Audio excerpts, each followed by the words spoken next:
I hate dancing more than I can possibly explain. I hate doing it myself, which I can't anyway, but I loathe and detest the necessity to try. I hate watching other people do it. I hate the way it breaks up conversation. I hate that slovenly mixture of sexual exhibitionism, strutting contempt, and repellent narcissism that it involves. I hate it when it's formless, meaningless bopping. And I hate it, if anything, even more when it's formal and choreographed into genres like ballroom and schooled disco. Those cavortings are so embarrassing and dreadful as to force my hand to my mouth. If I listen to music, I like to do it either completely alone, so that if I'm taken by the desire to move my feet and body, which is inevitable with so much music, I can do it unwitnessed, or I like to listen to it, to hear the line of it, to follow the lyrics and to allow it to work inside me. I do not want to use it as an exercise track for a farcical, meaningless, disgusting, brainless, physical public exhibition of windmilling, gyrating and thrashing in a hot, loud room. I do not want to use music as the medium for a mating or courting ritual either. No one would ever select me as a sexual partner on the basis of my ability to frolic and gibber in time to music, and nor would I ever choose a partner by such desperate and useless criteria. I can't dance. I cannot dance. It may well be true that guilty feet have no rhythm, but it's also true that perfectly innocent feet can also be unable to move persuasively or happily to the beat. I can't dance, and I so do not want to. Or is it that I don't want to because I can't? No, I actually do not think so. I can't play football, golf, cricket, any sport, to anything like a human standard, and I want to desperately. Desperately. It really is not a question of being truculent and captious about this. I really, really, really hate dancing and have not the slightest milligram of envy for those who can do it, if there is such a thing as being able to do the kind of dancing that people routinely engage in. Not so much an accomplishment as an affliction. The unhappy self-consciousness of the adolescent on the dance floor at school or in the village barn dance or local disco is too well known a standard hero of rueful dissection for me to need to describe myself in that role too much. But picture it. Here were boys and girls my age, twisting, spinning and jumping at each other, and they all seemed to know what they were doing. Had I been confined to the sick room with an asthma attack the day disco dancing was covered in the syllabus? I mean, how did they know which way to move, when to fling up a hand, when to spin and when to jump, when to look into their partner's eyes and when to look at the floor? There was nothing written down. Did it accord with some musical chord change or 8-bar measure that I, in my hot discomfort and pop illiteracy, was simply not able to fathom? Yes, it was true that the girls often danced with each other, or in desultory fashion around a handbag, and yes, it was true that some boys were gawkier, jerkier, and less convincing than others, but that didn't seem to worry them too much. They just got on with it. They had jumped in, and they were being borne along the current of the music. I was hanging on the bank, gazing in what? In envy, disgust, misery, scorn, hungry sorrow? Actually, none of these things. I just wanted to be somewhere else. If I'd been offered the skill and dance charisma of, John Travolta, say, I would have turned it down. I found from the beginning that a dance floor was a place I never wanted to spend any time at all, not so much as a second of my life. To this day I cannot abide so much as a second in a place where people are dancing. I find it simply unbearable. Think of it as an allergy. I even hate films set in such places. I've never sat through all of Saturday Night Fever, Flashdance, Dirty Dancing, or any of those. I feel ill just picturing them. The leg warmers, the tights, the stretching and leaping. Blah!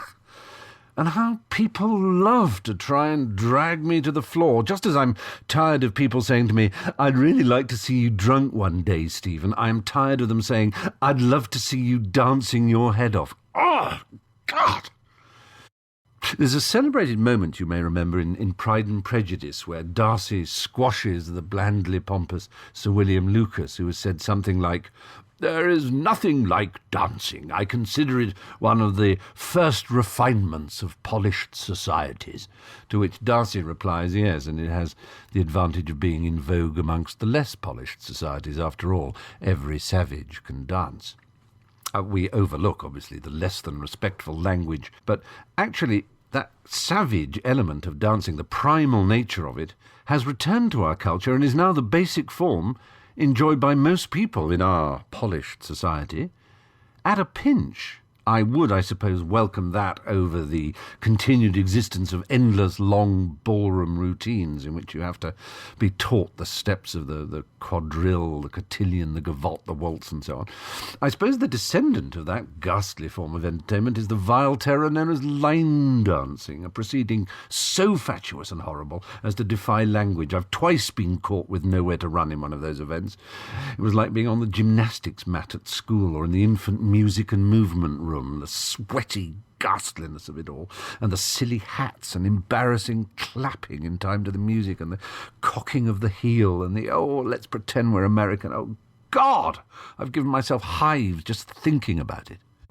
Oh, and hell, that reminds me of childhood Scottish dancing lessons, hopping over swords, or more recent holidays with Highland reels promised as an after-dinner treat. In this life, Arnold Bax is reputed to have said, you should try everything once except incest and folk dancing. God, I wish more people had listened to him. Ate some reels, stripping the willow, the Roger de Coverley, whoever the arse he was. Morris dancing, which is fashionable to loathe, I don't mind really quite as much, because there's never the faintest chance of being invited to join in. Organised dancing and disorganised dancing in which one is supposed to participate. That's what fills me with dread and disgust. Maybe it all springs from having to sing at school the worst song ever written, Lord of the Dance.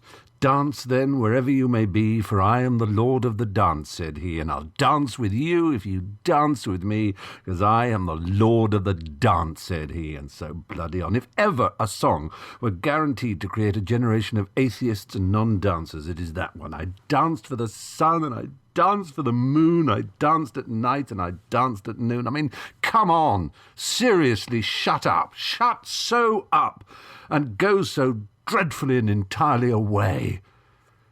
Classical music, we might as well use the term, is of course descended, like all music, from forms of dance. Even the most classical music has its roots there. Sarabands, gigs, minuets, galliards, pavans, mazurkas, schottisches, waltzes, polkas and reels. They've informed the repertoire from the very beginning. You'd be hard-pressed to dance to a gig from a Bach partita, however, or to boogie on down to the Liebestod from Tristan and Isolde. River was right. You can't dance to Beethoven. Time signatures change and shift. There's no backbeat. Classical music is there to be listened to. It doesn't make it better. I really, really mean that I do not believe that it makes it better, and I despise the snobbery and ignorance that is convinced otherwise, but it does make it better suited to Stevens. I can follow the line, lose myself in the music's conflict and dialectical struggles, dive into the textures, surge with the ebb and flow of climaxes, and then surface again, all without pumping, primping, and body popping. Again, I am aware that many of you, no matter how many times I repeat this, will think I'm being all superior, so let me be absolutely clear. This is all a weakness, failing, problem, phobia, hang-up with me. It's something to do with physical shame, clumsiness, self-consciousness, pride in privacy, lack of coordination, all of which have culminated in a huge and insuperable hatred of losing physical self-control, of jumping in and joining in. The once sappy, bendy young tree is now too old for anything to be done about it without his gnarled, distorted shape cracking with a puff of dry dust. So it is too late to change. I'm acutely aware that it's more or less certain statistically that a large majority of you listening or reading will love dancing and will be annoyed and upset to think that I'm contemptuous of your adored hopping and bopping.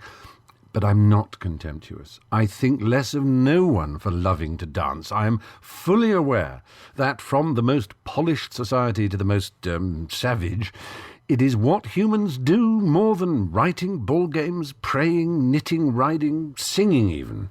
They dance in the mornings and they dance at nights. They dance in their trousers and they dance in their tights. Dance then wherever you may be. The whole world dances, except Stephen and a few others. So do believe this. I'm not in any way scornful of those who dance. I'm merely describing my allergic response. I'm allergic to champagne, as it happens, and this has given me a very healthy and natural distaste for the drink.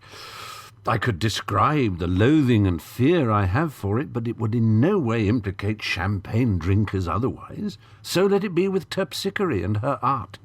I am allergic to it, but I do not despise those who are not. I can't go so far as to say that I envy them, but scorn and derision, absolutely not. Just don't ever look for me on the dance floor.